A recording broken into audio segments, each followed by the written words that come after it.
తెలంగాణ ఉద్యమ సమయంలో డీఎస్పీ ఉద్యోగానికి రాజీనామా చేసిన నళిని గుర్తున్నారా? నా మరణ వాంగ్మూలం అంటూ ఆమె ఫేస్బుక్లో పెట్టిన పోస్ట్ సంచలనంగా మారింది. నెల రోజులుగా తన ఆరోగ్యం ఆందోళనకరంగా ఉందని ఆమె చెప్పారు.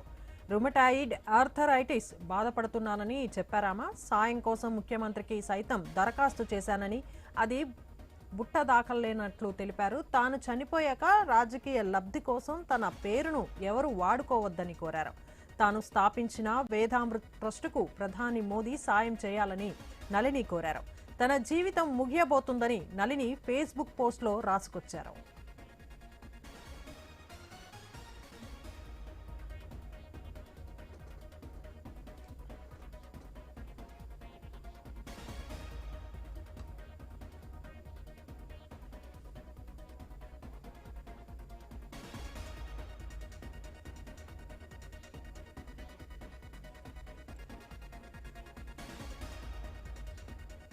తెలంగాణ ఉద్యమ సమయంలో డీఎస్పీ ఉద్యోగానికి రాజీనామా చేసిన నళిని గుర్తున్నారా?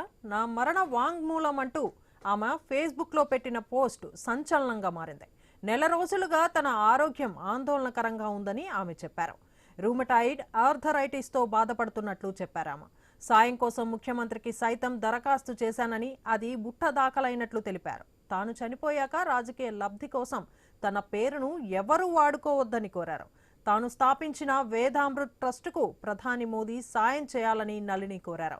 తన జీవితం ముగియబోతుందని నళిని ఫేస్బుక్ పోస్ట్లో రాసుకొచ్చారు. ఇక ఇదే విషయంపై మరింత సమాచారాన్ని మా ప్రతినిధి కిరణ్ అందిస్తారు. కిరణ్, చెప్పండి. తెలంగాణ ఉద్యమ సమయంలో డీఎస్పీ ఉద్యోగానికి రాజీనామా చేసిన నళిని ఇప్పుడు తన ఫేస్బుక్ పోస్ట్లో మరణ వాంగ్మూలం అంటూ పోస్ట్ చేసినట్లు తెలుస్తుంది. దీనిపై మీ దగ్గర ఉన్న అప్డేట్స్ ఏంటి? దేవిక, మాజీ డిఎస్పీ నళిని పోస్ట్ అయితే ఇప్పుడు సంచలనంగా మారింది. ఆమె ఫేస్బుక్ వేదికగా కూడా కొన్ని ఆసక్తికరమైనటువంటి వ్యాఖ్యలు చేశారు. నా మరణ వాంగ్మూలం అంటూ కూడా ఆమె ఫేస్బుక్ లో చేసినటువంటి పోస్ట్ అయితే చర్చకు దారి తీసింది. అయితే నెల రోజులుగా కూడా ఆమెకు ఆరోగ్యం బాగాలేదని కూడా ఆ పోస్ట్ లో వెల్లడించింది. అయితే ఒక రకమైనటువంటి వ్యాధితో తను బాధపడుతున్నాను కూడా ఆవేదనతో కూడా పోస్ట్ చేసింది. అయితే మాజీ డిఎస్పీ అప్పట్లో తెలంగాణ ఉద్యమ సమయంలో ఇవి రెండు రాష్ట్రాల్లో సంచలనంగా, అంటే ఆమె వ్యవహారం రెండు రాష్ట్రాల్లో సంచలనంగా మారిందని చెప్పొచ్చు. ఎందుకంటే తెలంగాణ ఉద్యమం కోసం ఆమె హోదాను పదవిని కూడా త్యాగం చేసినటువంటి నళిని వ్యవహారం అప్పట్లో సంచలనంగా మారినటువంటి పరిస్థితి అయితే ఉంది. అప్పట్లో తెలంగాణకు సంబంధించి, అంటే ఉమ్మడి ఆంధ్రప్రదేశ్ లో తెలంగాణ ఏ విధంగా దగాకు గురైంది, అదేవిధంగా నిరుద్యోగులు విద్యార్థులు ఏ విధంగా మోసపోతున్నారనేటువంటి విషయాలను మొత్తం కూడా కేంద్రానికి లేఖ రాసింది. ఆ లేఖ అనంతరం కూడా తాను పదవికి రాజీనామా చేస్తున్నానంటూ కూడా ఆమె అప్పట్లో లేఖ రాసి కూడా రాజీనామా కూడా చేశారు. అప్పట్లో ఆమె వ్యవహారం అయితే సంచలనంగా మారింది.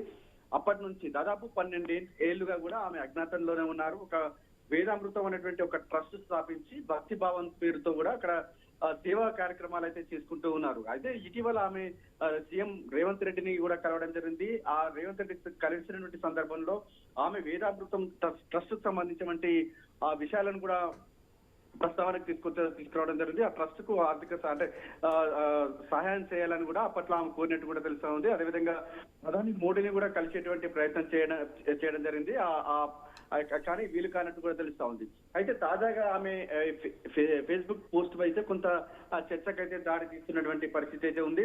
అంటే ఆమె ప్రభుత్వానికి అంటే ముఖ్యమంత్రికి మొరపెట్టుకున్నప్పటికీ కూడా అక్కడ నుంచి రెస్పాన్స్ రాకపోవడంపై కూడా ఆమె ఆవేదన కలత చెందినట్టుగా మనకు ఆ పోస్ట్ ను చూస్తే స్పష్టం చేస్తా ఉన్నటువంటి పరిస్థితి అయితే ఉంది.